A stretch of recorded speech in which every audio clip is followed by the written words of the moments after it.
Welcome back, loyal fight fans, to another episode of Boxing. Today, we are going to be talking about Jaime Munguia, his career, his fight coming up this weekend, and the direct correlation between all those things and Oscar De La Hoya and Golden Boy Promotions. Before we jump right in, please hit the thumbs up button for me, and if you haven't already, please hit the subscribe button. I work very long and hard, being incredibly involved in the sport of boxing, coming to you once a week with these videos, usually more than that as well.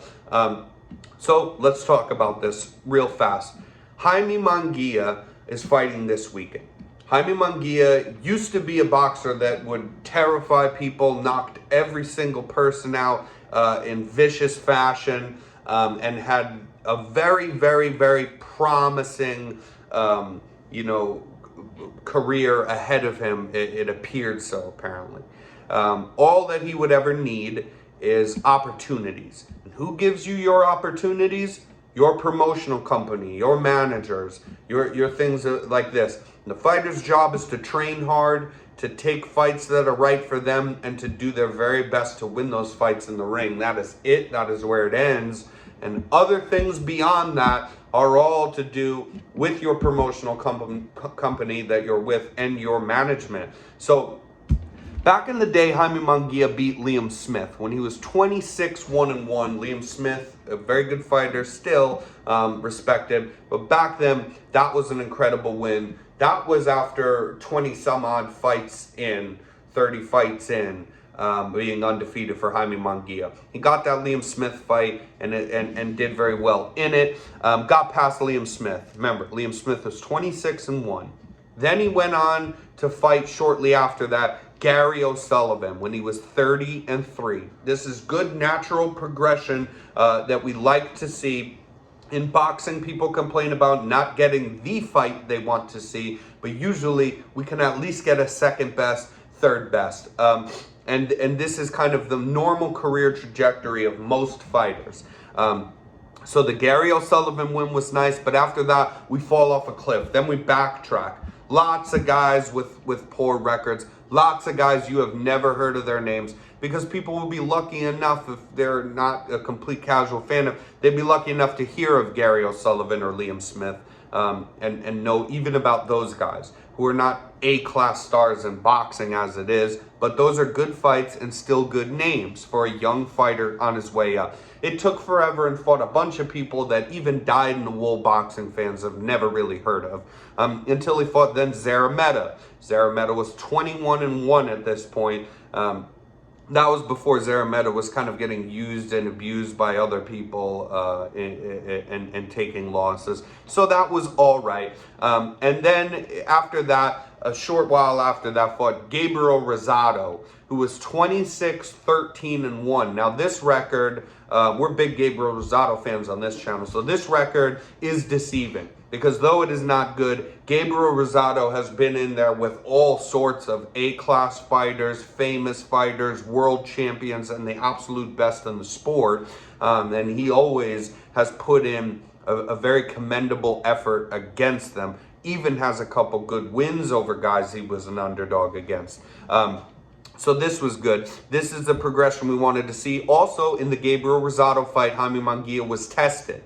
He was tested. This fight went all the way, all the rounds, and he had to deal with some problems and show that he could do that and show that he could be in the fight in the later rounds without just knocking everybody out. This was a good progression for Jaime Munguia. But then after that, there has been real backlash because yet again, we are dropping off a cliff in the level of competition. He fought Demetrius Ballard, who was 21-0-1. So now, a somewhat novice fighter, not a lot of pro fights there, but undefeated, right? Except for the draw. But the deal is that Demetrius Ballard, and you look up his box rec, has never fought anyone who's had a pulse whatsoever.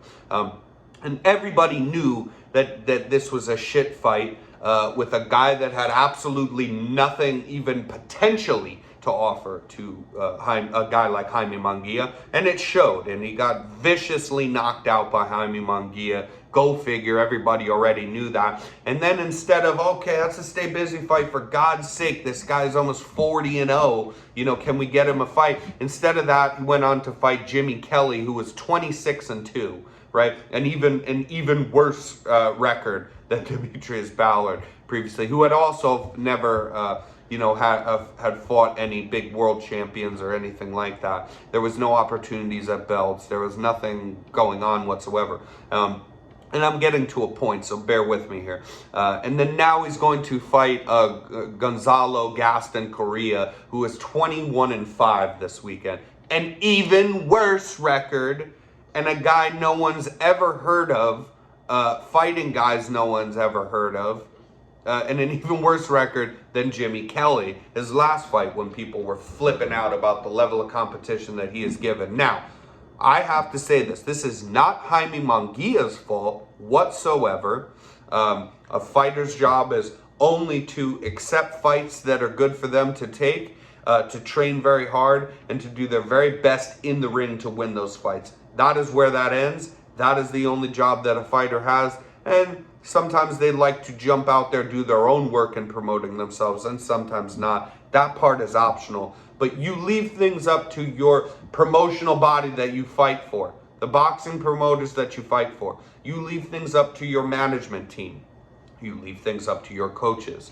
And so the problem of him not being able to get any good fights directly involves Oscar De La Hoya and Golden Boy Promotions. And why can't they get him any good fights? Well, because over the years, every decent fighter they've ever had, and they never started off with a whole lot, but they had a few, and Canelo left, and now Estrada's gone, and a lot of other Sinisa Estrada, and a lot of other fighters have left Golden Boy, and they're just leaving that stable because they can't make money off of a boxing promoter that can't get them good fights. So no one's ever going to see them fight people that they have any interest in seeing them fight. They're not going to be able to get any good competition in a stable that doesn't have any, especially in around the middleweight weight class. And then also because of that, and because of fighters leaving him, they are not respected by even other fighters, never mind other boxing promoters that fight with each other anyway all the time about money and if they'd even let fighters come over and work together to make fights. And sometimes we can get that, and not all the time, right? And so, but sometimes. And Oscar De La Hoya is left out in the wind here because he asked for too much money. No promoters respect him, and they will not work with him. And he's got a stable that was never enormous to begin with, and is just constantly people are jumping ship on him. And so he will not be able to get Jaime Munguia a good fight. This is the reason why you see Jaime Munguia taking fight. And it's not Jaime Munguia's fault, but he needs to be another guy that leaves, unfortunately, because Golden Boy Promotions is a sinking ship. They're under a platform of DAZN that promoted themselves as being the pay-per-view-less platform to watch boxing. But they are also, DAZN is for Golden Boy Promotions and Matchroom Promotions as well. And while Matchroom has a lot of good fighters that can put together a pay-per-view card here and there, Golden Boy does not have enough fighters in their stable to put together so much as one Golden Boy pay-per-view card. Not one single time. So they are a sinking ship, and I would bet you that after this fight, Jaime Munguia may leave Golden Boy. And if it's not this fight, maybe two. And that's the most I give him. That is what he should do. And go with another promotional body go with another promotional company, go over to Showtime, go over to ESPN Top Rank and Bob Arum, go over somewhere else where they have fighters that are good level of competition that they can set you up with to fight, where people will actually be intrigued about watching a very powerful puncher who's still young enough and doing very good things in the sport and looks promising before he gets older. And while he's now 40-0 and has still not had not one career-changing fight.